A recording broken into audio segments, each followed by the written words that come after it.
and welcome to Morning Cafe presented by Pon Wonder Detergent powered by Cyball. ரெண்டு பேர் ஒரு ரூபாய் share பண்ணிக்கிட்டாங்கன்னா ரெண்டு பேர்கிட்டயுமே ஒரு ரூபாய் தான் இருக்கும். ஆனா ரெண்டு பேர் நல்ல எண்ணங்களை ஷேர் பண்ணிக்கிட்டாங்கன்னா அவங்க ரெண்டு பேர்கிட்டயுமே நல்ல எண்ணங்கள் இருக்கும். அது நம்ம கிட்ட இருக்கிற பணத்தை விட பெரிய விஷயம்னு சொல்லுவாங்க. அதனாலதான் எண்ணம் போல் வாழ்க்கை அப்படின்னு சொல்லுவாங்க. நம்மளுடைய எண்ணங்கள் ரொம்பவே நல்லதா சரியானதா இருந்ததுன்னா நம்ம எல்லாருடைய வாழ்க்கையுமே ரொம்ப அழகானதா மாறிடும். உங்களுடைய ஃபேவரட் ஷோவான மார்னிங் கஃபேக்கு உங்க எல்லாரையும் வரவேற்கும் நான் உங்கள் கண்மணி. கண்மணி, ஒரு பொண்ணு வந்து எந்த விதமான ஒரு சேஃப்டி மெஷர்ஸுமே இல்லாம நைட் 12 o'clock கூட ரோட்ல தனியா நடந்து போக முடியும் அப்படின்னா அன்னைக்குதான் நம்மளுக்கு வந்து ஃப்ரீடம் கிடைச்ச மாதிரி அப்படின்னு நம்ம காந்திஜி சொல்லியிருக்காங்க. சோ அது வந்து நம்ம கண்ட்ரிக்கு மட்டும் இல்ல, எல்லா நாட்டுக்கும் தானே. ஆமா ஸ்வாதி, மகாத்மா காந்தி ரொம்ப சரியா தான் சொல்லியிருக்காரு.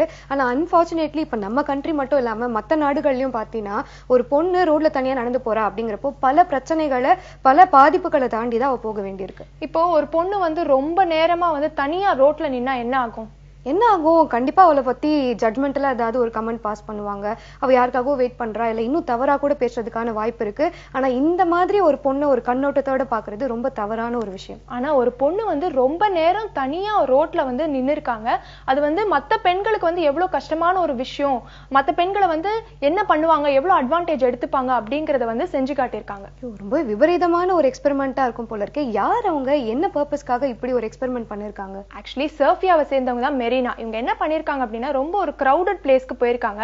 அங்க போய் ஒரு டேபிள்ல வந்து கத்தி, சிசர்ஸ், அப்புறம் இலை, ஆலிவ் ஆயில், குண்டூசி இந்த மாதிரி பல பொருட்களை வச்சுட்டு அங்க 6 மணி நேரம் நின்று இருக்காங்க. நின்றுட்டு அவங்க என்ன சொல்றாங்க அப்படின்னா, நான் 6 மணி நேரம் இங்க தனியா நிக்க போறேன், இந்த டேபிள்ல இருக்கிற எந்த ஒரு திங்ஸை வச்சு நீங்க என்ன வேணாலும் பண்ணலாம் அப்படின்னு சொல்லியிருக்காங்க. ஐயோ, எதுக்கு வாலண்டியரா இவங்களே போய் அந்த இடத்துல நின்றுக்கிட்டு இந்த மாதிரி ஆப்ஷன்ஸ் எல்லாம் கொடுத்திருக்காங்க? அப்புறம் என்ன ஆச்சு அவங்களுக்கு? ஆக்சுவலா முதல்ல சில பேர் அவங்களை கண்டுக்கவே இல்லை. அதுக்கப்புறம் சில பேர் என்ன பண்ணிருக்காங்கன்னா அவங்க நின்ன பொசிஷனை மட்டும் மாத்தி விட்டுட்டு போயிருக்காங்க. சில பேர் வந்து குண்டூசி எடுத்து கூட அவங்கள வந்து தாக்கியிருக்காங்க. இன்னும் சில பேர் பிளேடு கூட எடுத்து அவங்க கழுத்தை வந்து கட் பண்ணிருக்காங்க. ஒரு பொண்ணு யாரோட துணையும் இல்லாம ஒரு இடத்துல தனியா நின்றுட்டு இருந்தாங்கன்னா அவங்களை என்ன வேணா பண்ணலாம் அப்படிங்கிறது எவ்வளவு தவறான ஒரு எண்ணம். ஆமா கண்மணி, ஆனா மெரினா வந்து ரொம்ப ஸ்ட்ராங்கா 6 hours வந்து அதே இடத்துல நின்று இருக்காங்க. இன்னும் சில பேர் என்ன பண்ணிருக்காங்கன்னா அவங்களோட ட்ரெஸ்ஸை கூட ரிமூவ் பண்ணிருக்காங்க. இன்னும் கொடுமையான விஷயம் என்னன்னா அவங்கள வந்து பாலியல் பிரச்சனையும் வந்து கொடுத்திருக்காங்க. கேட்கும் போதே ரொம்ப கஷ்டமா இருக்கு ஸ்வாதி. ஆனா எதுக்காக அவங்க இதெல்லாம் பண்றாங்க? அவங்க எதுக்காக இந்த மாதிரியான விஷயங்கள்லாம் செய்யறாங்க அப்படின்னா, பெண்களுக்கு வந்து சேஃப்டியே கிடையாது, ரொம்ப நேரம் வந்து ஒரு பொண்ணு தனியா நின்னாலும் வந்து சேஃப்டி இல்ல, அண்ட் அந்த பொண்ணு மேல ஈஸியா அட்வான்டேஜ் எடுக்கலாம் அப்படிங்கிற ஒரு விஷயத்தை வந்து வெளிக்காட்டுறதுக்கு தான் இந்த மாதிரி செஞ்சிருக்காங்க. அது மட்டும் இல்லாம அவங்களை ஹராஸ் பண்ணாங்கல்ல, ஹராஸ் பண்ணவங்க முன்னாடி 6 hours கழிச்சு அவங்க போய் நின்று இருக்காங்க. அவங்க எல்லாருமே ரொம்ப வெக்கப்பட்டிருக்காங்க இந்த பொண்ணை வந்து இந்த மாதிரி ஹராஸ் பண்ணதுக்கு. சோ அண்ட் மெரினா என்ன சொல்றாங்கன்னா, படிச்சவங்க படிக்காதவங்க யாரா இருந்தாலும் ஒரு பொண்ணு தனியா நின்னானா அந்த பொண்ணு மேல ஈஸியா அட்வான்டேஜ் எடுத்து அந்த பொண்ணை கஷ்டப்படுத்துறாங்க அப்படின்னு சொல்லியிருக்காங்க. ஆமா ஸ்வாதி, மெரினா ரொம்பவே சரியா தான் சொல்லியிருக்காங்க. வாய்ப்பு கிடைச்சோம் அந்த வாய்ப்பை தவறா பயன்படுத்திக்காதவங்க தான் நல்ல மனிதனா இருக்க முடியும். ஆமா, அண்ட் இது வந்து எப்ப அவங்க செஞ்சிருக்காங்கன்னா அவங்களோட இளமை காலத்துல, அதாவது 1974ல செஞ்சிருக்காங்க. இப்ப பாத்தீங்கன்னா மெரினாவுக்கு 70 வயசு ஆகுது. மெரினாவோட இந்த எக்ஸ்பெரிமெண்ட், இந்த செயலை பார்த்து பல பேர் பல விதமா கமெண்ட் பண்ணிருக்கலாம். ஆனா அவங்க எவ்வளவு தைரியமான ஒரு பெண் அப்படிங்கிறது தான் இது மூலமா நம்ம எல்லாராலையும் தெரிஞ்சுக்க முடியுது. இந்த செய்தியோட நம்ம அடுத்ததா அனுஷத்தின் அனுகிரகம் பகுதியை பார்த்துட்டு வந்துடலாம். கருணை பொங்கும் உருவே, கற்பகத்தருவே, காஞ்சி நகர் உரையும் காமகோட்டி குருவே, காமகோட்டி குருவே, காமகோட்டி குருவே, சந்திரனின் கொழுமை ஒத்த சந்திரசேகர திருவே, இந்திராதி தேவர்களும் இணையுமக்கில்லையே, காத்து என்றும் அருள வேண்டும் கருணை கடலே, காஞ்சியின் கருணை கடலே.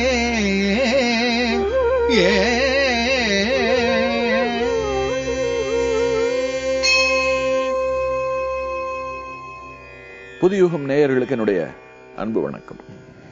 அனுஷத்தின் அனுகிரகம் நிகழ்ச்சியில மகாபெரிவர் வாழ்க்கையில நடந்த அற்புதமான அனுபவங்களை எல்லாம் சிந்தித்துக் கொண்டிருக்கிறோம். அந்த வகையில் நேற்று ஒரு ஸ்ரீ யந்திரம், அதில் உராய்வு கோடுகள் இருக்க போய் அது அந்த குடும்பத்தை எவ்வாறு சிரமப்படுத்தியது, அதை பெரியவர் எப்படி நீக்கினார்னு பார்த்தோம். அதை தொடர்ந்து சித்த பிரமை பிடித்த ஒரு அன்பர், இந்த சித்த பிரமை பிடித்த அன்பர் பெரியவரால் எப்படி குணமாகிறார் என்பதை இன்றைக்கு நாம் சிந்திக்க இருக்கிறோம். அவர் ஒரு வைதீகமான பிராமணர், வைணவர், 12 திருமணங்களோடு இருக்கக்கூடியவர். திடீரென்று ஒரு நாள் பிரமை பிடித்தது போல் ஆகிவிட்டார். யாரோடும் பேசுவது கிடையாது, வெட்டத்தையே பார்த்து கொண்டு உட்கார்ந்திருப்பார், பேச்சே கிடையாது. அவரை சாப்பிட வைத்து, குளிக்க வைத்து, தூங்க வைப்பது இருக்கிறதே, அதுவே பெரும்பாடு. இப்படி ஒரு சூழ்நிலை வந்த பிறகு மருத்துவர்களிடம் காட்டாமல் இருப்பார்களா? டாக்டர்கிட்ட எல்லாம் போய் காமிச்சு மருந்து மாத்திரையெல்லாம் சாப்பிட்டும் கூட எந்த பயனும் இல்லை, அவரிடம் மாற்றமே இல்லை. சில டாக்டர்கள் என்ன சொல்லிட்டாங்கன்னா, இது அதிர்ச்சியினால இவருக்கு இப்படி ஆயிடுத்து, எப்படி வந்ததோ அப்படியே போயிடும், மற்றபடி உடம்புல எந்த கோளாறும் இல்லை. நாம் சொல்வதை கேட்கக்கூடியவராக இருந்தால் கவுன்சிலிங்ல நாம குணப்படுத்தலாம், இவர் அதையும் கேட்க மாட்டேங்கிறார். ஆகையினால இவருக்கு எந்த மாதிரி வைத்தியம் கொடுக்கறதுன்னே தெரியல என்று சில மனோ தத்துவ நிபுணர்கள் இவருக்கு வைத்தியம் கூட செய்ய முடியாத ஒரு நிலை. அப்ப இது மாதிரியான ஒரு சூழ்நிலை வரும்பொழுது எப்பொழுதுமே நம்முடைய குடும்பத்தை சார்ந்தவர்கள் என்ன செய்வோம்? போய் ஜோதிடம் பார்ப்போம், நல்ல நேரமா கெட்ட நேரமா என்பதை தெரிந்து கொள்ள ஆசைப்படுவோம். அடுத்தது எங்கே போனால் விமோச்சனம் அங்கே போவோம். உதாரணமா இதை போல சித்தம் கலங்கிவிட்டது என்று சொன்னால் அதற்கென்றே இருக்கிறது. திருச்சி மாவட்டத்தில் ஸ்ரீரங்கத்துக்கு பக்கத்தில் குணசீலம் என்கின்ற ஒரு ஊர். பேர்லேயே சீலம் என்று சொன்னால் நலப்படுவது, குணசீலம், குணம் கெட்டிருந்தால் அது நலமாகும், அதாவது பைத்தியங்களை தெளிவிக்கின்ற என்று ஒரு பொருள். இன்றைக்கும் அந்த குணசீலத்துக்கு போனா அங்க நிறைய பைத்தியங்களை நாம் பார்க்கலாம். அதாவது மனதளவிலே பாதிக்கப்பட்டு இருக்கின்றவர்கள் அந்த தலத்திலே தங்கி இருந்து அந்த தலத்தை ஒட்டி ஓடுகின்ற காவிரி ஆற்றிலே நீராடி அந்த தலத்து பெருமாளான சீனிவாச பெருமாளை தினந்தோறும் அவர்கள் சேவித்து தீர்த்த பிரசாதத்தையும் அங்கே சாப்பிட்டு கொண்டு இருந்தால் ஒரு மண்டலத்தில் அவர்களுக்கு குணமாகிவிடும் என்பது நம்பிக்கை. பல பேருக்கு அந்த பெருமாளுடைய அனுகிரகத்தினாலே குணமாகியும் இருக்கிறது. அது அந்த ஸ்தலத்துக்கு பின்னால ரொம்ப சூட்சமா அந்த ஸ்தலத்துல பிரதிஷ்டை செய்யப்பட்டிருக்கிற எந்திரம் மற்றும் அந்த ஸ்தலத்துக்கு என்று ஒரு தனித்த சக்தி இருக்கிறது. அந்த சக்தியின் காரணமாக இதெல்லாம். அதே போல நம்முடைய சிலருடைய உடம்புல சில ஏவல் சக்திகள் ஏறிக்கொண்டு விடும், பேய் பிசாசுகள் என்று சொல்லுவார்கள். அப்படிப்பட்ட கெட்ட சக்திகள் உடம்பில் இருந்தால் அவைகளெல்லாம் அந்த ஸ்தலத்திலே போய் நாம் இருக்கும் பொழுது, பெருமாள் சன்னதிக்கு கூட்டிக் கொண்டு போகும்பொழுது அவைகளால உள்ள வர முடியாது, அவை உடம்பை விட்டு விலகி ஓடிவிடும். அதனால குணசீலத்திலே போய் இதை போன்றவர்களை தங்க வைப்பது வழக்கம். இந்த குடும்பத்தைச் சேர்ந்தவர்கள் இவரை அழைத்துக் கொண்டு குணசீலத்திற்கும் போய் அங்கேயும் ஒரு பிரயோஜனமும் இல்லை. அதற்கு பிறகு இன்னொரு ஸ்தலம் கேரளாவில் இருக்கிறது, சோட்டானிக்கரை, அங்க போயும் பயனில்லை. மொத்தத்தில் அந்த குடும்பத்தைச் சேர்ந்தவர்கள் எல்லா விதமான ஸ்தலங்களுக்கும் போய்விட்டு எந்த பிரயோஜனமும் இல்லாத நிலையிலே அவர்கள் தவித்துக் கொண்டிருக்கும் பொழுது பெரியவருடைய தரிசனம் அவர்களுக்கு கிடைக்கிறது. அவர்கள் இருக்கின்ற ஊருக்கே பெரியவர் வருகிறார். எல்லோரும் சொல்லுகிறார்கள், மகா பெரியவரை போய் தரிசனம் பண்ணா நிச்சயமா ஒரு நல்ல வழி பிறக்கும், நீங்கள் இவரை அழைத்துக் கொண்டு பெரியவரை தரிசனம் செய்ய செல்லுங்கள், அவருடைய பார்வையே இவரை குணப்படுத்திவிடும் என்று சொல்லவும் ஒரு நம்பிக்கையோடு அவரை அழைத்துக் கொண்டு அவரை சார்ந்த ஒரு 4 பேர் மகா பெரியவரை தரிசனம் செய்வதற்கு வருகிறார்கள். பெரியவரும் அவர்களை ஆசீர்வாதம் செய்து என்ன என்று கேட்கிறார். அவர்கள் விஷயத்தை சொல்லுகிறார்கள். இதை போல் பிரமை பிடித்தது அப்படியே பிடித்த நிலையிலேயே நின்று கொண்டிருக்கிறார். நாங்களும் எல்லா பூஜையும் செய்துட்டோம், எல்லா கோயில்களுக்கும் போயிட்டோம், எந்த தெய்வத்திற்கும் கருணை இல்லை, செய்த பூஜைகளுக்கெல்லாம் ஒரு பயன் இருக்கிறதா என்றால் இல்லை என்றுதான் சொல்ல வேண்டும். மருத்துவர்களும் இவர் ஒத்துழைத்தால் தான் குணப்படுத்த முடியும் என்று சொல்லிவிட்டார்கள். அதனால எங்களுக்கு என்ன பண்றதுன்னே தெரியல, கலங்கி போய் நிற்கிறோம் என்று அவர்கள் சொல்லுகிறார்கள். உடனே பெரியவர் சிரித்துக் கொண்டே சொன்னார், எந்த ஒரு விஷயத்திற்கும் வேலை வர வேண்டும் என்று ஒன்று இருக்கிறது, இப்பொழுதுதான் வேலை வந்திருக்கிறது. நீங்கள் இதற்கு முன் செய்த எந்த ஒரு பூஜையும் எந்த ஒரு பிரார்த்தனையும் வீணானது கிடையாது. கடவுளை நோக்கி செய்கின்ற எந்த ஒரு பூஜையும் எந்த ஒரு பிரார்த்தனையும் வீண் போவதே கிடையாது. அதெல்லாம் தான் உங்களை இன்றைக்கு இங்கே அழைத்து கொண்டு வந்திருக்கிறது. அதனால அவர்கள் வீண் போய்விட்டது என்று நினைக்காதீர்கள். ஒரு சிறு பிரார்த்தனை கூட வாழ்க்கையில வீண் போவது கிடையாது. நமக்கு ஒரு அவசரம், நாம பிரார்த்தனை செய்து கொண்டு விட்ட மாத்திரத்துல நம்முடைய பிரார்த்தனை பலிக்க வேண்டும் அப்படின்னு நாம ஆசைப்படுறோம். வேதனை தாங்காததுனால நாம இப்படி எல்லாம் நடந்துக்கிறோம். அதுல ஒண்ணும் அப்படி நினைக்கிறதுல ஒன்றும் தவறு இல்லை. ஆனால் அது ஞானம் இல்லை. நன்றாக யோசித்தால் தெரியும். அவரவர் கர்மங்களை அவரவர்கள் அனுபவித்துத்தான் தீர்க்கணும். எல்லாவற்றிற்கும் ஒரு காலகதி இருக்கிறது. ஒரு விதை எடுத்த உடனேயே மரமாகி காய்த்து விடுவதில்லை. அதை மண்ணுக்குள்ள போட்டு ஜலம் விட்ட பிறகு அது மெல்ல முளைத்து செடியாகி அதற்கு பிறகு மரமாகி அதற்கு பிறகு என்று ஒரு காலகதி இருக்கிறது. ஒரு தென்னங்கன்றை நடுகிறோம். அந்த தென்னங்கன்று நமக்கு தென்னங்காய்களை தருவதற்கென்று ஒரு காலம் இருக்கிறது. எல்லாவற்றுக்குமே ஒரு காலம் இருக்கிறது. அந்த காலத்தை கொடுக்கணும். இதெல்லாம் ரொம்ப சூட்சமமான ஒரு விஷயம் என்று அவரை தொட்டு அவர்களுடைய வருத்தத்தை தொட்டு ஒரு அற்புதமான கருத்தை எல்லாம் சொல்லிவிட்டு அவர், உங்களுக்கு விஷ்ணு சகஸ்ரநாமம் தெரியும் தானே என்று கேட்கிறார். கேட்டுவிட்டு அப்படியே ஆதித்ய ஹிருதய ஸ்தோத்திரம் அதுவும் தெரியும் தானே என்று கேட்க, எல்லாவற்றையும் நாங்கள் பாராயணம் செய்கிறோம் என்று சொல்லும் பொழுது அவர் அதிலிருந்து ஒரு ஸ்லோகத்தை சொல்லுகிறார். அதாவது, அச்சுதானந்த கோவிந்த நமோக்ஷாரண பேஷஜாத் நஷ்யந்தி சகலா ரோகா சத்தியம் சத்தியம் வதாம்யகம் என்று வருகிற இந்த வரிகள் இருக்கிறதே, இந்த வரிகளை இப்பொழுது பாராயணம் செய்யுங்கள். அவைகளுக்கு என்ன பொருள் தெரியுமா? எப்பேற்பட்ட ரோகம் இருந்தாலும் அந்த ரோகம் நீங்க வேண்டும், நலம் பெற வேண்டும் என்று விருப்பத்தை சொல்லுகிற ஒரு ஸ்லோகம். ஆகையினால அதை நீங்கள் இப்பொழுது எவ்வளவு முறை சொல்ல முடியுமோ அவ்வளவு முறை சொல்லுங்கள் என்று அந்த இடத்துல அவர்களை சொல்லுகிறார். அவர்களும் சொல்ல தொடங்குகிறார்கள். அப்பொழுது அப்படியே சுற்றிலும் பார்த்துவிட்டு அந்த இடத்திலேயே மிக உயரமாக இருக்கக்கூடிய ஒருவரை அழைக்கிறார். அழைத்து கையை இப்படி வைத்துக் கொள்ள சொல்லி அந்த பிரமை பிடித்த பெரியவருடைய தலையிலே ஓங்கி ஒரு அடி அடிக்க சொல்லுகிறார்.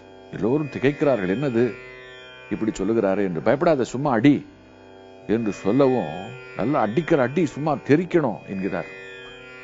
அவரும் அதே போல கையை இப்படி வைத்துக் கொண்டு ஓங்கி அவருடைய தலையில ஒரு அடி அடித்த மாத்திரத்துல தூக்கத்திலே இருந்து ஒருவர் எழுவது போல அவர் எழுந்து சுற்றுமுற்றும் பார்க்கிறார். எனக்கு என்னாச்சு?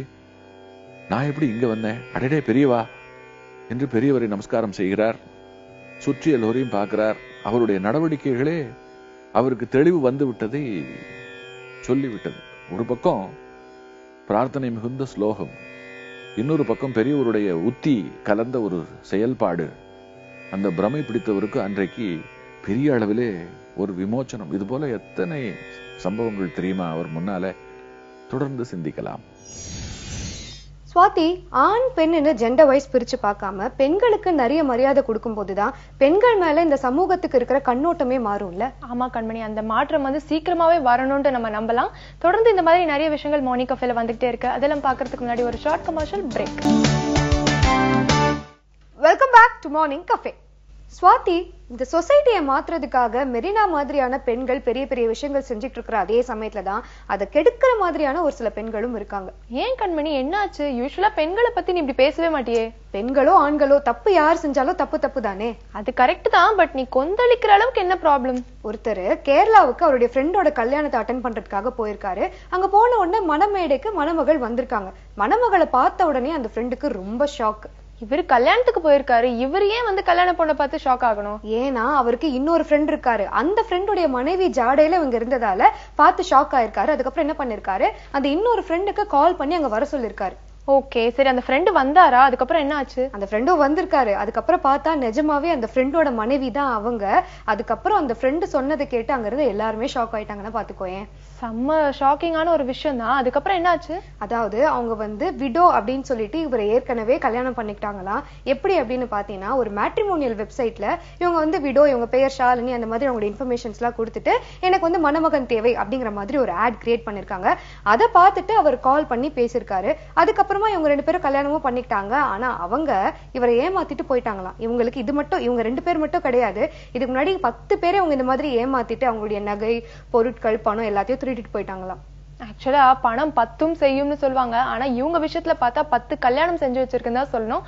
சரி, இந்த தகவலோட அடுத்ததா யோகாசனம் பகுதியை பார்த்துட்டு வந்துடலாம்.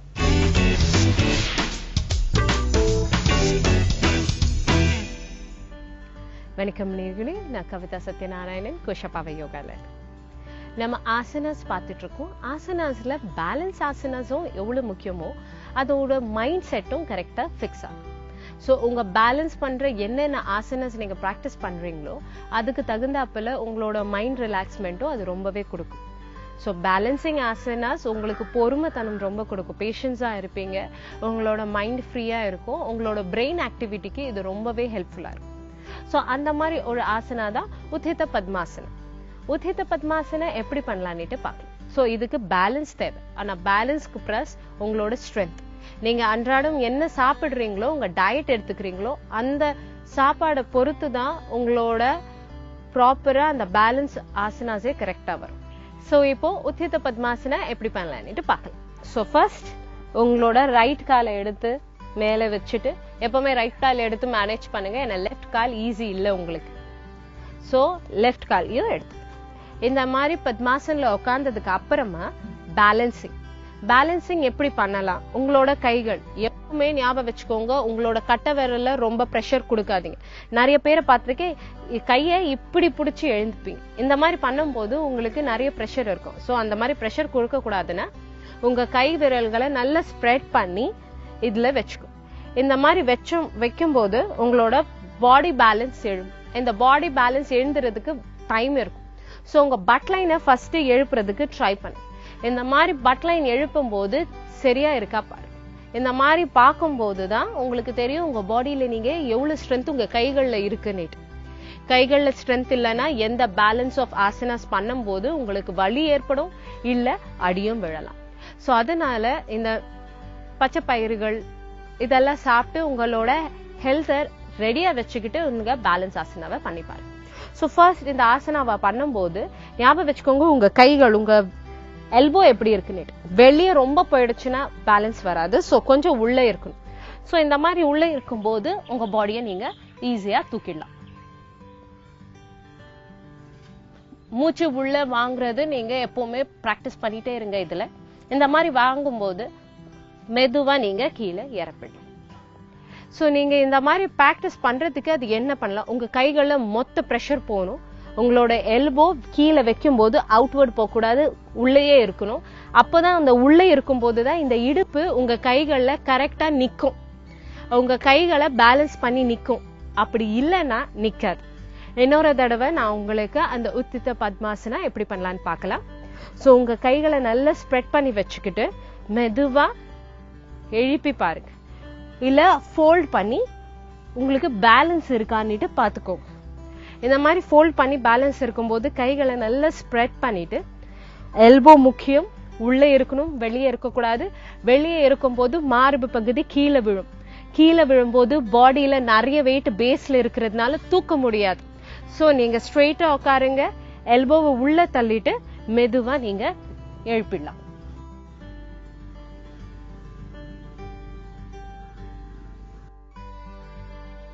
மெதுவா நீங்க உங்க பாடியை எழுப்பிடலாம். உத்தித பத்மாசனா பண்ணும்போது ப்ரிப்பேரேட்டரி போஸ் ரொம்பவே முக்கியம். உங்களோட பாடி, தொடையில வலி ஏற்படுதா இல்லையான்னுட்டு ஃபர்ஸ்ட் பார்க்கணும். அதுக்கப்புறமா உத்தித பத்மாசனா பிராக்டிஸ் பண்ணணும். அதுக்கு என்ன பண்ணலாம், எப்படி ப்ரிப்பேரேட்டரி போஸை நாம ரெடி பண்ணிக்கலாம். ஏன்னா ஃபர்ஸ்ட் டே செகண்ட் டே எல்லாம் வர்ற இதுக்கெல்லாம் சான்சஸ் இல்லை. ஸோ அதுக்காக நம்ம பாடியை ரெடி பண்ணிக்கிட்டு நீங்க டெய்லி பிராக்டிஸ் பண்ணும்போது தான் உங்களுக்கு வரும். நிறைய பேரு பாடியை எழுப்பும் போது ஸ்விங் பண்ணிட்டு எழுப்பிப்பாங்க.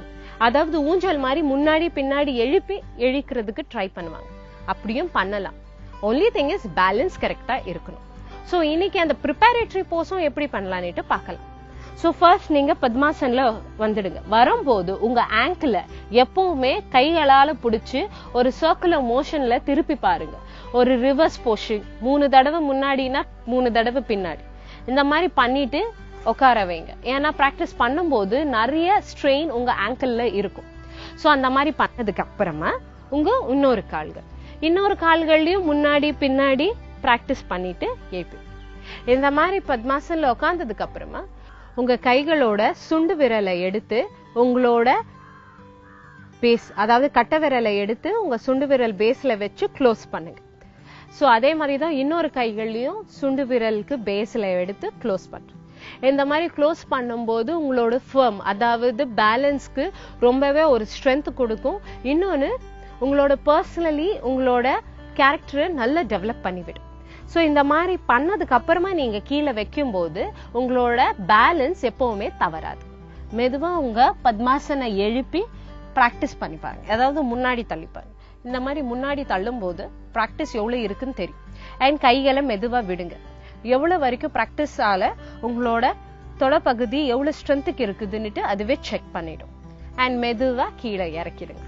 அந்த மாதிரி இறக்குனதுக்கு அப்புறமா இன்னொரு கைகளை பேஸ்ல, சுண்டு விரல் பேஸ்ல கட்டை விரலை வச்சு மூடி மறுபடியும் நீங்க எழும்பும் போது கூனி விழியக்கூடாது. சோ செஸ்ட் எப்பவுமே ஸ்ட்ரைட்டா இருந்து எவ்வளவு தூக்க முடியுதுன்னு பாருங்க.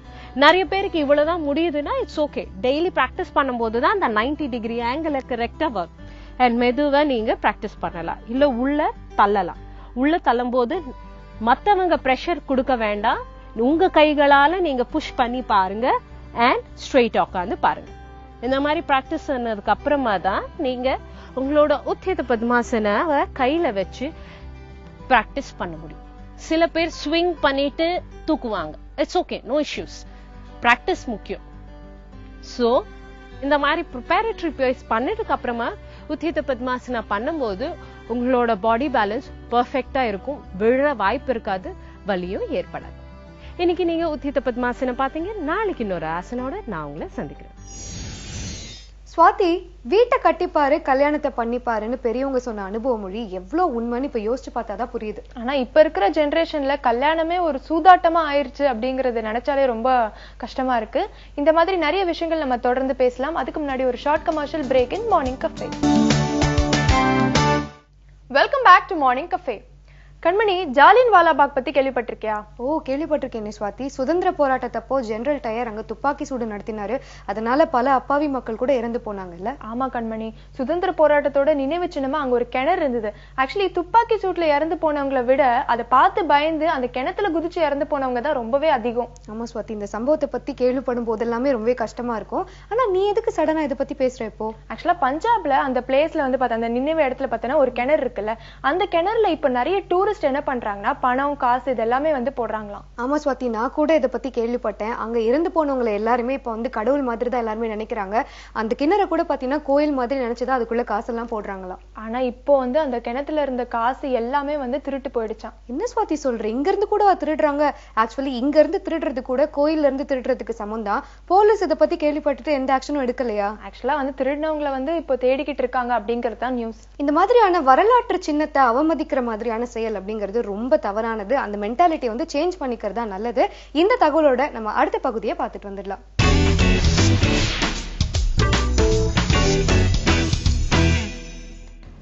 Very good morning. இன்னைக்கு நம்ம பேச போகிற டாபிக் என்னன்னு பார்த்தீங்கன்னா ஸ்ட்ரெச் மார்க்ஸ், அதாவது வந்து தோலில் வர விரிமானங்கள். இதை பற்றி தான் நம்ம இன்னைக்கு பேச போகிறோங்க. யாருக்கெல்லாம் இது வரும், ஏன் வருது, and what can we do about it. So stretch மார்க்ஸ்னால் என்ன? ஸ்ட்ரெச் மார்க்ஸ்னால் வந்து எங்கள் லாங்குவேஜில், அதாவது மெடிக்கல் லாங்குவேஜில் இது பேர் ஸ்ட்ரையே டிஸ்டன்ஸே அப்படின்னு சொல்லுவோம், இல்லை ஸ்ட்ரையே அப்படின்னு சொல்லுவோம். ஸோ இது வந்து எந்த சுச்சுவேஷனில் வருது, அதுக்கு முன்னே வந்து நம்ம புரிஞ்சுக்க வேண்டியது நம்ம ஸ்கின்ல என்ன காம்போனன்ட் இருக்குது, இதில் வந்து உங்களுக்கு ஸ்ட்ரெச் மார்க்ஸ் வரும்போது நம்ம ஸ்கின்ல என்ன நடக்குது. ஸோ ஸ்கின்ல பார்த்தீங்கன்னா 3 காம்போனன்ட் இருக்குங்க. மேலாப்பில் இருக்கிறது தான் எபிடர்மிஸ் அப்படிங்கிற லேயர். அதுக்கு இடையில இருக்கிறது வந்து உங்களுக்கு டெர்மிஸ் அப்படிங்கிறது, அதாவது எபிடர்மிஸ்க்கு கீழே இருக்கிறது டெர்மிஸ். இந்த டெர்மிஸில் தான் வந்து உங்களுக்கு நிறைய நர்வ் ஃபைபர்ஸ், அப்புறம் ரத்த குழா, ஸ்வெட் கிளான்ஸ், இது எல்லாமே இந்த டெர்மிஸில் தான் இருக்கும். கீழே இருக்கிறது வந்து fat tissue.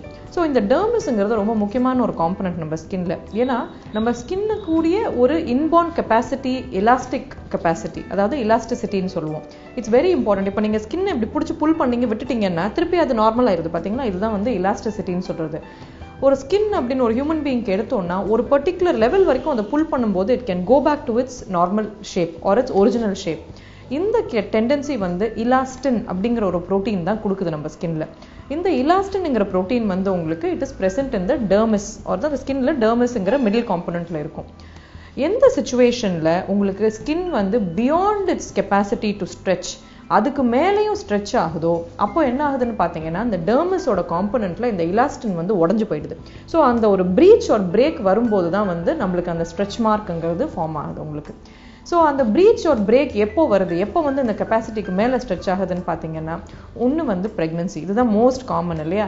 90% of pregnant women will have stretch marks during that pregnancy. Usually வந்து லேட்டர் ஏஜ்ல ப்ரெக்னென்ட் ஆகிறவங்களுக்கு stretch marks are lesser versus கம்மி ஏஜ்ல யங்கர் ஏஜ்ல வந்து ப்ரெக்னென்ட் ஆகிறவங்களுக்கு யூஸ்வலி ஸ்ட்ரெச் மார்க்ஸ் வந்து இன்னுமே அதிகமாக இருக்கும் உங்களுக்கு.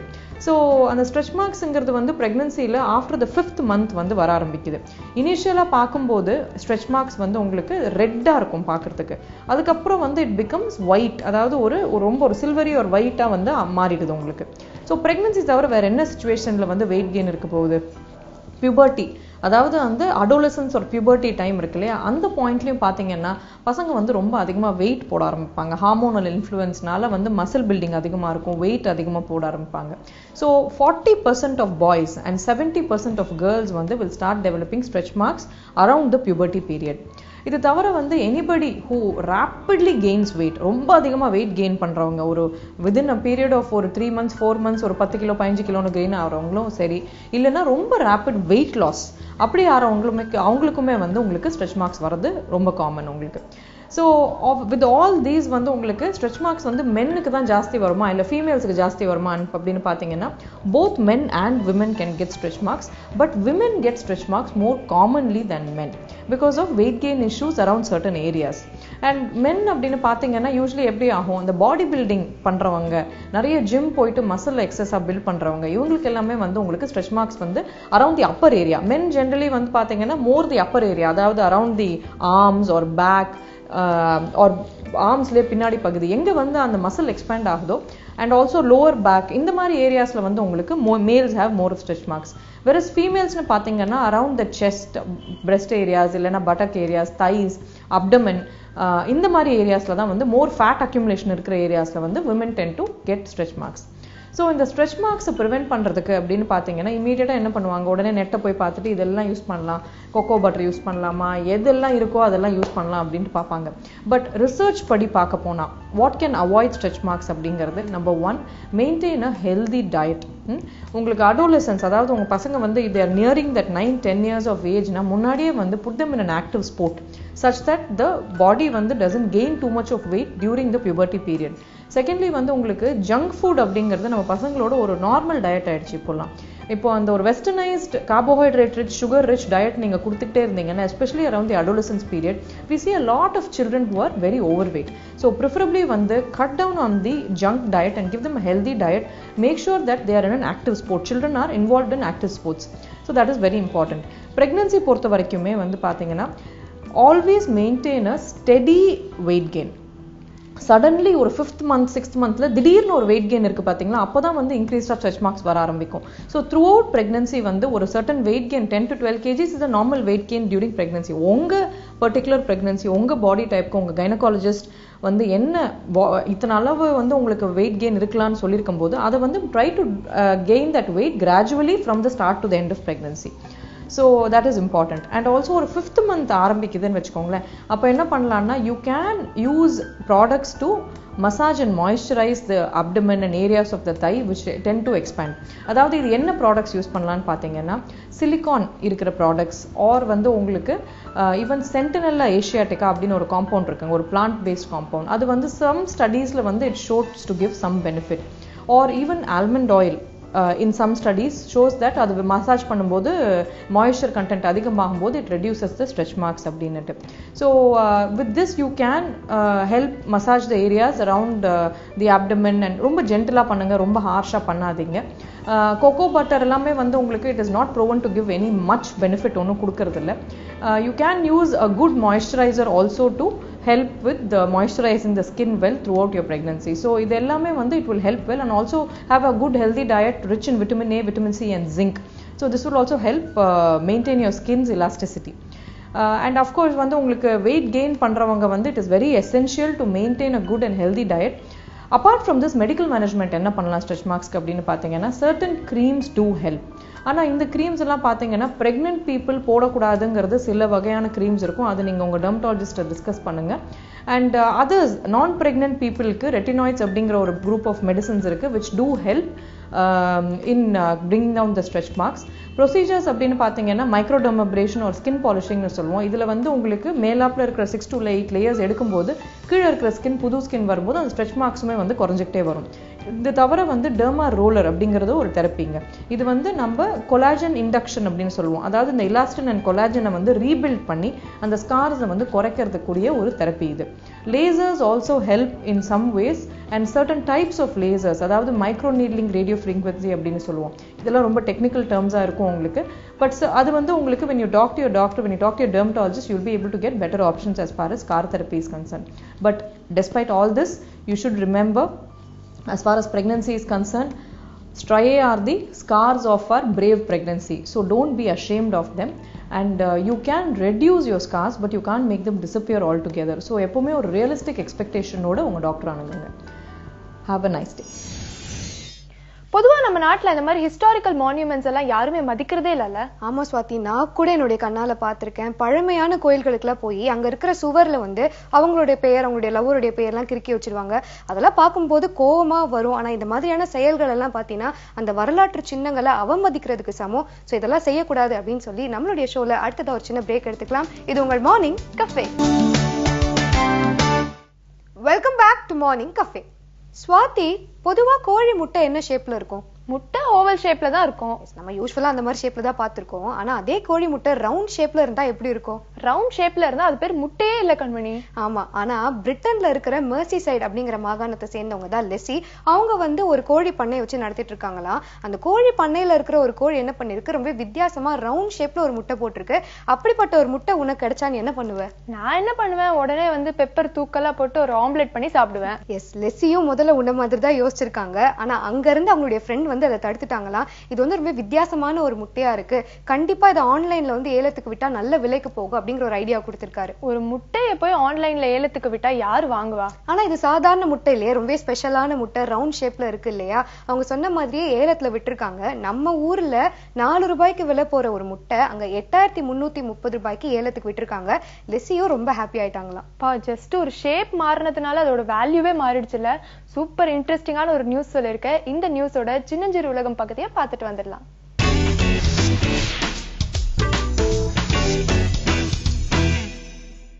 வணக்கம் நேயர்களே, இன்னைக்கு நான் பேசக்கூடிய டாபிக் பல பெற்றோர்கள் இப்ப நிறைய சந்திக்கக்கூடிய ஒரு பிரச்சனை.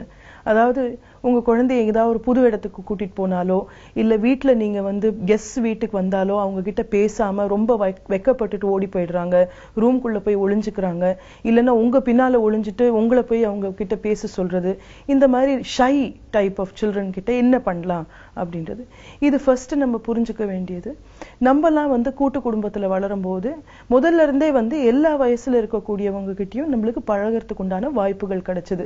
அதனால வந்து இது ஒரு தனி ஸ்கில்லாவோ இல்ல ஒரு திறமையாவோ நம்ம வளர்த்தணும் அப்படின்ற அவசியமே இல்லை. ஆனா இப்ப இருக்கக்கூடிய குழந்தைங்களுக்கு பாத்தீங்கன்னா அவங்க முதல்ல இருந்து பார்க்கக்கூடியது அம்மா அப்பா மட்டும்தான் பாக்குறாங்க. புது கெஸ்டோ இல்ல மத்த ஏஜஸ்ல மத்த ஜெண்டர்ஸ்ல இருக்கக்கூடியவங்க கிட்ட பழகிறதுக்கு வாய்ப்புகள் ரொம்ப குறைவா இருக்கு. இதுவே வந்து அதுக்கு ஒரு முக்கியமான காரணமா இருக்கும். இன்னொரு 2வது காரணம், அதுவும் வந்து இப்ப இருக்கக்கூடிய பெற்றோர்கள் கிட்ட நெகட்டிவா நாங்க பார்க்கக்கூடியது பாத்தீங்கன்னா, ஒரு குழந்தை வந்து நேச்சுரலாவே இருக்க விடாம கெஸ்ட் வீட்டுக்கு வந்தா உடனே நீ உனக்கு ரைம்ஸ் இருந்தா சொல்லி கூட சொல்ல அவங்க கிட்ட, இல்ல நீ வந்து இதை பண்ணு அதை பண்ணுன்னு சொல்லி அவங்க முன்னால பெர்ஃபார்ம் பண்றதுக்கு மட்டும் அந்த குழந்தைய ரெடி பண்ணிடுறோம். சின்ன குழந்தை வந்து தப்பு பண்ணா கூட அதை வந்து எல்லாரும் சிரிக்கிறது, இல்லைன்னா இப்படி சொல்லக்கூடாது அப்படின்னு சொல்லி அதை திருத்துறது. ஸோ அந்த வயசுல வந்து முதல் அனுபவங்கள் வந்து மக்களோட இருக்கும்போது நெகட்டிவா இருந்திருந்தது அப்படின்னா குழந்தைங்க வந்து அதை அவாய்ட் பண்ண ஆரம்பிச்சிருவாங்க. ஷைனஸ்க்கு அது ரொம்ப ஒரு முக்கியமான காரணம். 3வது காரணம் என்ன என்ன அப்படின்னா பெற்றோர்கள் நம்மளே வந்து ரொம்ப பாதுகாத்து அவங்கள வந்து ஆன்சர் பண்ண விடாம இருக்கிறது. ஒரு உதாரணத்துக்கு என்ன அப்படின்னா, யாரா ஒருத்தர் உன் பேர் என்ன அப்படின்னு கேட்டா கூட அவ ரொம்ப ஷையிங், அவ சொல்ல மாட்டா அப்படின்னு சொல்லி பேரண்டே வந்து அங்க போய் பதில் சொல்லிடுறது. ஸோ இந்த மாதிரி சிச்சுவேஷன்ஸ் இருக்கும்போது அந்த குழந்தை வந்து புது அனுபவங்களை வந்து எப்படி வந்து அவங்க ஹேண்டில் பண்ணணும்னு தெரியாது, மக்களோட மிங்கிள் ஆகணும் அப்படிங்கிற இன்ட்ரெஸ்ட் கூட அவங்களுக்கு வந்து குறைஞ்சிரும். ஸோ நம்ம என்ன செய்யலாம் ஆஸ் பேரண்ட்ஸ்? நம்மளுக்கு வந்து இதுக்கு ஒரு சொல்யூஷன் தேடணும் அப்படின்னா ஃபர்ஸ்ட் எல்லாத்துக்குமே சைக்காலஜியில வந்து விளையாட்டு அப்படிங்கிறது எப்பவுமே இருக்கும். குழந்தைய நிறைய வந்து வெளியே கூட்டிட்டு போய் விளையாட விடும்போது அவங்க வந்து நேச்சுரலா மத்தவங்க வந்து எப்படி பேசுறாங்க பழகுறாங்க அப்படிங்கறது வந்து ரெகுலரா அவங்க பார்ப்பாங்க. ரெண்டாவது விஷயம், வீட்டுக்குள்ளேயே வச்சு கேட்ஜெட்ஸ் மூலமா அதாவது டெக்னாலஜி பேஸ்டா அவங்களை வந்து என்டர்டெயின் பண்ண வைக்கிறது வந்து கொஞ்சம் குறைச்சிருங்க. மூணாவது விஷயம், நீங்க வந்து அவங்களோட பிளேமேட் ஆயிடாதீங்க. எப்ப பாரு வந்து அம்மாவோட விளையாடுறான் அப்பாவோட விளையாடுறான் அப்படின்னா அந்த குழந்தை வந்து இன்னொருத்தர்ட்ட விளையாடுறதுக்கு பழகாது. ஒரு சின்ன உதாரணம் சொல்லணும் அப்படின்னா, நான் நேற்று ட்ரெயின்ல வரும்போது பாத்தீங்கன்னா பேரண்ட்ஸ் 2 பேரும் ஒரு சின்ன குழந்தை. அந்த குழந்தை வந்து அவங்க அம்மா அப்பா மடி மேல உட்காந்துட்டு, அப்பா இந்த மாதிரி அம்மா அல்வா பண்றாங்கன்னு சொல்லுங்க, அப்பா அம்மா இட்லியை கொடுக்க சொல்லுமா அப்படின்னு சொல்லி இந்த குழந்தை அந்த அம்மா அப்பாவையே கண்ட்ரோல் பண்ணிட்டு இருந்தது. ஆனா புது நபர் யாரா அந்த குழந்தை கிட்ட பேர் கேட்டா அவன் வந்து அப்படியே வந்து அம்மா அப்பா கிட்ட வந்து ஓடி போயிட்டு அவன் தலையை வந்து மறைச்சுக்கிற மாதிரி விளையாட ஆரம்பிச்சான். இது ஏன் அப்படின்னா அந்த சைல்டுக்கு வந்து அந்த 2 அடல்ட்ஸ் கிட்ட மட்டும் எல்லாமே சாதிச்சு பழக்கம், புது நபர்கள் கிட்ட எப்படி வந்து ஒரு விஷயத்தை கேட்கணும் பழகணும் அப்படின்றது அவங்களுக்கு தெரியாம இருக்கிறது. இதுல ரொம்ப முக்கியமான ஒரு விஷயம் நம்ம வந்து கவனிக்க வேண்டியது என்ன அப்படின்னா, நீங்க நிறைய இப்ப ப்ரீ ஸ்கூல்ஸ் பிளே குரூப்ஸ் அந்த மாதிரிலாம் நீங்க பார்க்கலாம். நிறைய இடத்துல வந்து குழந்தைங்களை வந்து நீங்க சேர்த்துங்க, நாங்க விளையாட விடுறோம் அப்படின்னு சொல்லுவாங்க. ஸோ நம்மளும் என்னன்னா வீட்டில தான் அவனுக்கு வாய்ப்புகள் இல்லை, நம்ம இந்த மாதிரி பிளே குரூப்ல சேர்த்தா யூஸ்ஃபுல்லா இருக்கும் அப்படின்னு சொல்லி நம்ம அங்கே அனுப்பிச்சு விடுறோம். அந்த பிளே குரூப் அனுப்பும்போது ஒரு சில இடத்துல குழந்தைய நேச்சுரலா விளையாட விடுவாங்க. பட் நிறைய இடத்துல அவங்களுக்கு எக்ஸ்பிளிசிட் லேர்னிங், அதாவது இது என்னது ஃபிளாஷ் கார்டு பாருங்க, பசில் செய்யுங்கன்னு சொல்லி தனிமையில விளையாடக்கூடிய விளையாட்டுகளோ இல்ல ஸ்ட்ரக்சர்ட் பிளே, அதாவது ஒரு அமைப்புக்குள்ள மட்டும் விளையாடுற மாதிரி அந்த குழந்தைக்கு வந்து அனுபவங்கள் அமையுது. இந்த மாதிரி அமைஞ்சா அது வந்து சோஷியல் ஸ்கில்ஸ், அவங்களோட ஷைனஸை வந்து போக்குறது அது ஒரு மெத்தடா செட் ஆகாது. நீங்க அப்படியே பிளே குரூப் செட் பண்ணீங்க அப்படின்னாலும் அதுல வந்து ஃப்ரீ பிளே, குழந்தையா வந்து மத்தவங்களோட மிங்கிள் ஆகிறதுக்கு நிறைய சான்சஸ் கொடுக்கணும். மோஸ்ட் இம்பார்ட்டன்ட், குழந்தைங்க வந்து வீட்டுக்கு கெஸ்ட் வரும்போது ஃபோர்ஸ் பண்ணாதீங்க, போய் அந்த அங்கிளுக்கு ஹலோ சொல்லுங்க, அவங்க மடி மேல உட்காருங்க, அவங்க சொல்ற கேட்கிற கேள்விக்கெல்லாம் பதில் சொல்லுங்க அப்படின்னு ஃபோர்ஸ் பண்ணாதீங்க. ஒரு கெஸ்ட் வீட்டுக்கு வந்திருந்தா கூட குழந்தை நேச்சுரலா அவங்களும் நீங்களும் பேசுறதெல்லாம் வந்து அப்சர்வ் பண்ணட்டும். முதல்ல வந்து கெஸ்ட் வீட்டுக்கு வந்திருக்காங்க அப்படின்னா குழந்தை என்ன பண்ணும் அப்படின்னா, அம்மா அப்பா அவங்க கிட்ட சந்தோஷமா பேசுறாங்க, தானா அவங்க வந்து கொஞ்சம் நம்பிக்கை வளர்த்துவாங்க. இந்த நம்பிக்கை வந்ததுக்கு அப்புறம் கொஞ்சம் அவங்க பக்கத்துல கூட போய் அவங்க என்ன சாப்பிடுறாங்க என்ன பண்றாங்க அப்படின்றதெல்லாம் வந்து கொஞ்சம் ஆராய்ச்சி பண்ணுவாங்க. இந்த மாதிரி செய்யும் போது அந்த ஷையா இருக்கக்கூடிய சைல்டு வந்து இல்ல இவங்க ஃப்ரெண்ட், இவங்க நம்ப கூடியவங்க, அம்மா அப்பாவுக்கு தெரிஞ்சவங்க அப்படின்னு சொல்லி மேபி இவங்களே வந்து இந்த அங்கிள் பேர் என்ன, இந்த ஆண்டி பேர் என்ன அப்படின்னு சொல்லி சைல்டே வந்து அந்த பர்சன் கிட்ட பேசணும்ன்ற ஆர்வத்தை வந்து காட்டுவாங்க. இந்த மாதிரி சிச்சுவேஷன் நம்ம கொஞ்சம் அலோவ் பண்ணணும். ரொம்ப ஃபோர்ஸ் பண்ணி நீங்க அனுப்பிச்சீங்க அப்படின்னா அந்த சில்ட்ரன் வந்து அந்த ஷைனஸ்ல இருந்து வெளியே வர மாட்டாங்க. மோஸ்ட் இம்பார்ட்டன்ட், எல்லாமே காம்படிஷனுக்கோ சர்டிபிகேட்டுக்கோ பண்ணாதீங்க. நிறைய டைம்ஸ் இப்போ பெற்றோர்கள் பாத்தீங்கன்னா சின்ன வயசுல இருந்தே குழந்தைய வந்து ஏதாவது ஒரு கிளாஸ்ல போடுறது, ஏதாவது ஒரு காம்படிஷன் லெவல்ல சர்டிபிகேட் வாங்குற லெவலுக்கு மட்டும்தான் அனுப்புறாங்க. இந்த மாதிரி எப்பவுமே அந்த குழந்தை வந்து ஒரு விஷயத்துக்கு வந்து ஒரு ரெகக்னிஷன் தான் இருக்கும், எப்பவுமே சர்டிபிகேட்டுக்கு தான் அனுப்புறாங்க அப்படின்னா அதுலயுமே ஷைனஸ் வந்து ரொம்ப அவங்களுக்கு வந்து பதிவாயிடும். இந்த மாதிரி விஷயங்கள்ல தான் பெற்றோர்கள் நம்ம வந்து புரிஞ்சுக்க வேண்டியது, ஒரு குழந்தைக்கு வந்து இந்த சமூக வளர்ச்சி சோஷியல் ஸ்கில்ஸ் அப்படிங்கிறது டெவலப் பண்ணணும் அப்படின்னா அதுக்கு வந்து நம்ம வாய்ப்புகள் ஏற்படுத்தி கொடுக்கணும். ரெண்டாவது, நம்மளுமே சோஷியலா இருக்கணும். நிறைய பெற்றோர்களே பாத்தீங்கன்னா அவங்களே வந்து ரொம்ப குவைட்டா வீட்லயே இருக்கிறது, புது இடத்துக்கு போனா கூட பேசாம இருக்கிறது, ஒரு கல்யாணத்துக்கு போனா கூட டக்குன்னு போய் விஷ் பண்ணிட்டு சாப்பிட்டுட்டு கிளம்புறது, இந்த மாதிரி பெற்றோர்களுமே மாடல் பண்றது ரொம்ப ஷை பிஹேவியர் இருந்தா குழந்தை அதுதான் பிக்கப் பண்ணிக்கும். ஸோ பெற்றோர்களா நம்மளுமே வந்து பல மாற்றங்கள் நம்மளோட பிஹேவியர்ல கொண்டு வந்தோம் அப்படின்னா குழந்தை வந்து அதை ஃபாலோ பண்ண ஆரம்பிப்பாங்க. மெயின் இது வந்து ஒரு சின்ன குழந்தை ஒரு 2 இயர்ஸ்ல இருந்து 7 இயர்ஸ்க்குள்ள நீங்க வந்து வாங்கி கொடுக்கக்கூடிய டாய்ஸ்ல வந்து சின்ன சின்ன பொம்மைகள் இருக்கலாம், டால்ஸ் அப்படின்னு சொல்லுவோம், ஃபேமிலி ஆஃப் டால்ஸ்ன்னு சொல்லுவோம், அதுகிட்ட பேசுறது, அதோட விளையாடுறது. ஸோ குழந்தை வந்து ஒரு புது சிச்சுவேஷன், இப்போ ஒரு கல்யாணத்துக்கே கூட்டிட்டு போயிருந்தீங்கன்னா கூட இங்க வந்து அந்த பொம்மைகளை வச்சு அரேஞ்ச் பண்ணி அங்க பேசுற மாதிரி அவங்க வந்து பழக ஆரம்பிப்பாங்க. ஸோ இந்த மாதிரி ஒரு சுச்சுவேஷன் வரும்போது அவங்க வந்து நிஜ வாழ்க்கையிலையும் வரக்கூடிய சுச்சுவேஷன்ஸ்ல சோஷியலா எப்படி பழகணும் அப்படிங்கறது அவங்க கத்துக்குவாங்க. இந்த மாதிரி வந்து சமூக வளர்ச்சி கொண்டு வரணும் அப்படின்னா ஃபர்ஸ்ட் நம்மளோட பிஹேவியர்ல மாடலிங், நம்மளுமே அந்த சோஷியல் ஸ்கில்ஸை காட்டணும். ரெண்டாவது, குழந்தைய ஃபோர்ஸ் பண்ணாதீங்க, எப்ப பாரு கம்பீட் பண்ண வைக்காதீங்க. மோஸ்ட் இம்பார்ட்டன்ட், விளையாட்டுக்கு உண்டான வாய்ப்புகள் ஏற்படுத்தி கொடுங்க. இதுலயே வந்து shyness within 3 to 6 months change ஆகும். ஸ்வாதி, ஓவல் ஷேப்ல இருக்க வேண்டிய ஒரு முட்டை ரவுண்ட் ஷேப்ல இருக்கிறதுக்கு பின்னாடி ஜெனடிக் ரீசன் ஏதாச்சும் இருக்குமோ? இருக்கலாம் கண்மணி. ஏன்னா ரீசெண்டா நான் கூட ஒரு கண்ணுக்குட்டியை பார்த்தேன். அதோட கழுத்துல பார்த்தோன்னா எக்ஸ்ட்ராவா ஒரு கால் வளர்ந்துருந்தது. ஸோ எல்லாரும் என்ன பண்ண ஆரம்பிச்சாங்க, அது வந்து கடவுளோட ஒரு பிறவி, கடவுளோட ஒரு ஸ்பெஷலான ஒரு படைப்பு அப்படி இப்படின்னு சொல்லி அதை வச்சு வசூல் பண்ண ஆரம்பிச்சிட்டாங்க. இந்த மாதிரி நிறைய விஷயங்கள் வந்து உலகத்துல நடந்துட்டு தான் இருக்கு நம்மளுக்கு தெரியாம. ஸோ அது எல்லாத்தையுமே வெளிச்சம் போட்டு காட்டுறது தான் நம்ம மார்னிங் கஃபே நிகழ்ச்சி. இந்த மாதிரி நிறைய விஷயங்கள் நம்ம தொடர்ந்து பேசலாம். அதுக்கு முன்னாடி ஒரு short commercial break in Morning Cafe. Welcome back to Morning Cafe. Kanmani, football, volleyball, basket பால் இதெல்லாம் கேள்விப்பட்டிருப்பேன். சீட் பால் கேள்விப்பட்டிருக்கியா? சீட் பாலா? என்னது ஸ்வாதி அது? நான் கேள்விப்பட்டதே இல்லையே. ஆக்சுவலி விதைகள் வச்சு உருவாக்கப்பட்டது தான் இந்த சீட் பால் கண்மணி. ஆனா விதைகளை வச்சு எப்படி ஸ்வாதி ஒரு பந்தை உருவாக்க முடியும்? 5:3 ரேஷியோல நம்ம மண்ணையும் கவுடங்கையும் நல்லா மிக்சர் மாதிரி மிக்ஸ் பண்ணி அதுக்கு நடுவுல சீட்ஸை வச்சு காய போட்டுருவாங்க. அது நல்லா காஞ்ச பிறகு பால்ஸ் மாதிரி அதை வந்து உருட்டி தூக்கி வீசிடுவாங்க. மழை பெய்யும் போது ஆட்டோமேட்டிக்கா சீட்ஸ்ல இருந்து முளைச்சிடும். கேட்கவே ரொம்ப இன்னோவேட்டிவான ஐடியாவா தான் தெரியுது.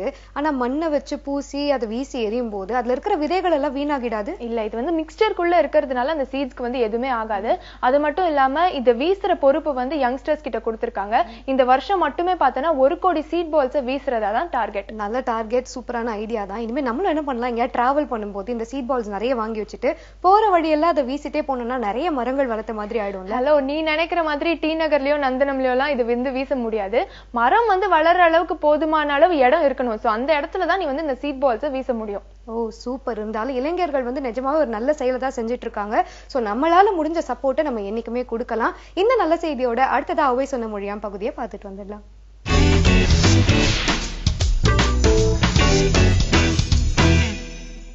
வணக்கம். அவை சொன்ன மொழியாம் இதுல இன்னைக்கு ஆத்திசூடியில 19வது வாசகம் பார்க்க இருக்கிறோம். இணக்கம் அறிந்து இணங்கு. அவ்வளவுதான். இணக்கம் அறிந்து இணங்கு. இது 19வது வாசகம் ஆத்திசூடியில. இணக்கம் அப்படின்னா என்ன, இணங்குதல்னா என்ன, அவ்வளவுதான், வேற ஒண்ணுமே இல்லை. இப்போ இந்த முதல்ல இணக்கம் இருக்கிறதா அப்படி பார்த்துக்கணும், அப்புறம் அதுக்கு இணங்கி போகணும் அப்படின்னா.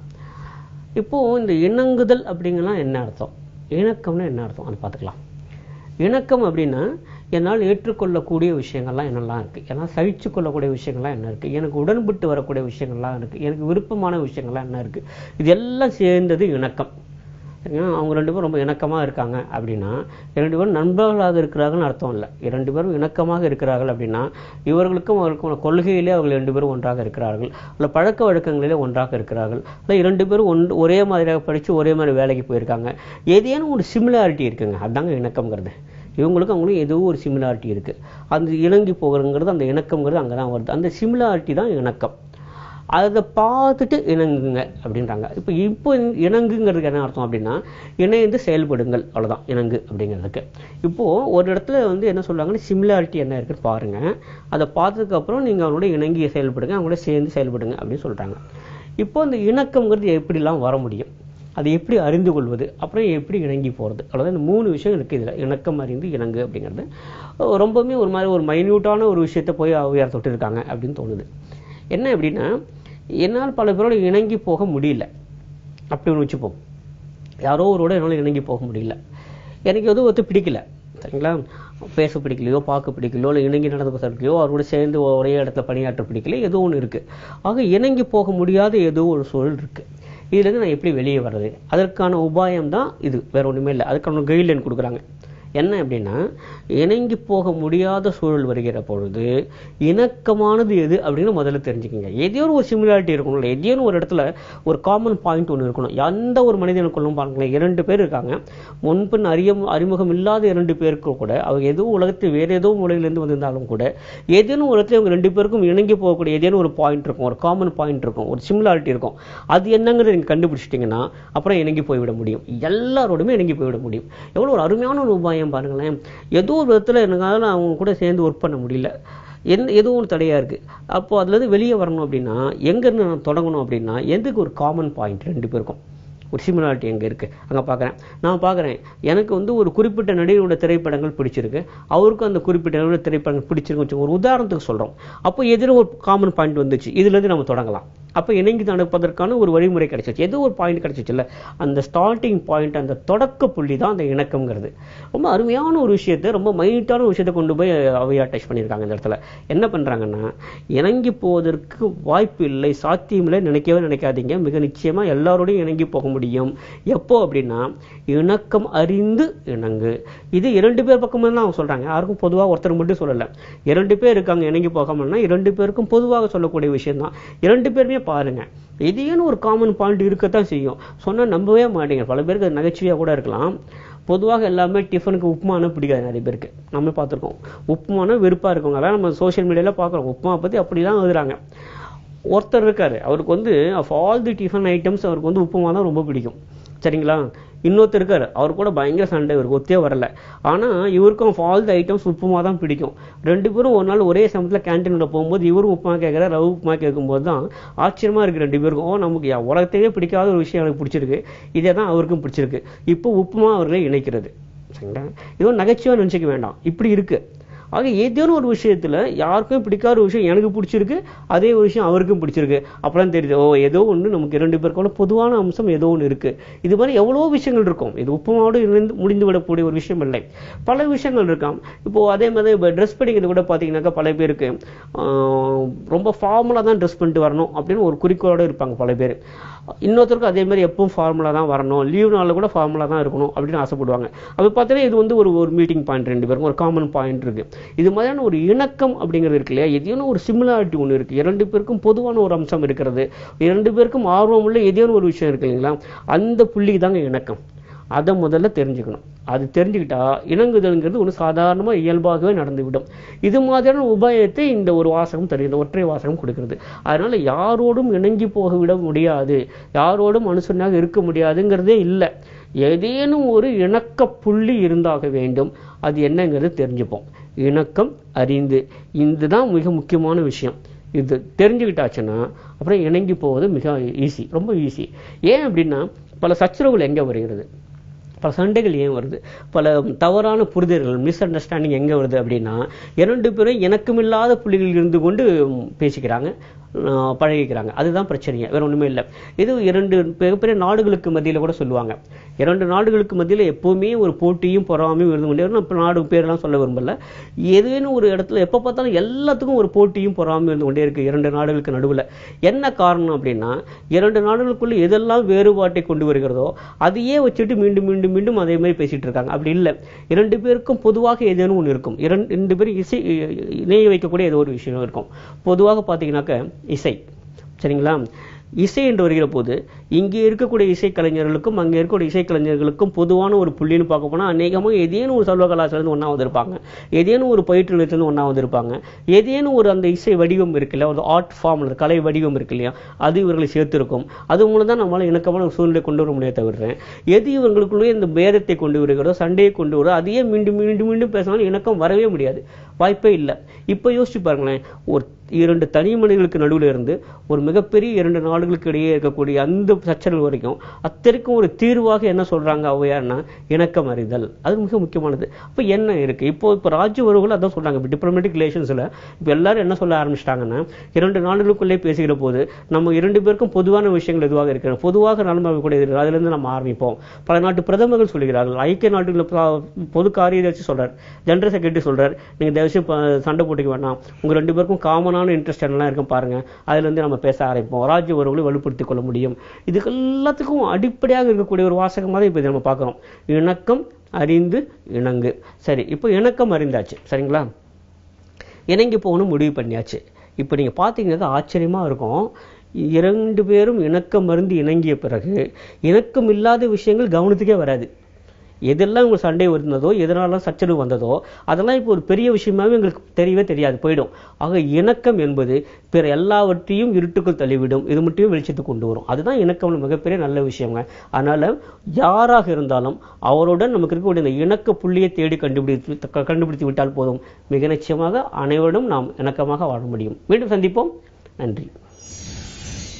இன்னைக்கு நம்ம மார்னிங் கஃபேல வழக்கம் போல நிறைய சுவாரஸ்யமான பகுதிகள் பார்த்தோம். அதெல்லாமே பார்த்து நீங்க எல்லாரும் என்ஜாய் பண்ணிருப்பீங்கன்னு நாங்க நம்புறோம். இதே மாதிரி அடுத்த மார்னிங் கஃபே நிகழ்ச்சியில உங்களை வந்து சந்திக்கும் வரை உங்களிடமிருந்து விடைபெறுவது ஸ்வாதிஷ்டா மற்றும் கண்மணி. இது உங்கள் morning café, presented by Ponvandu detergent, powered by Saibol.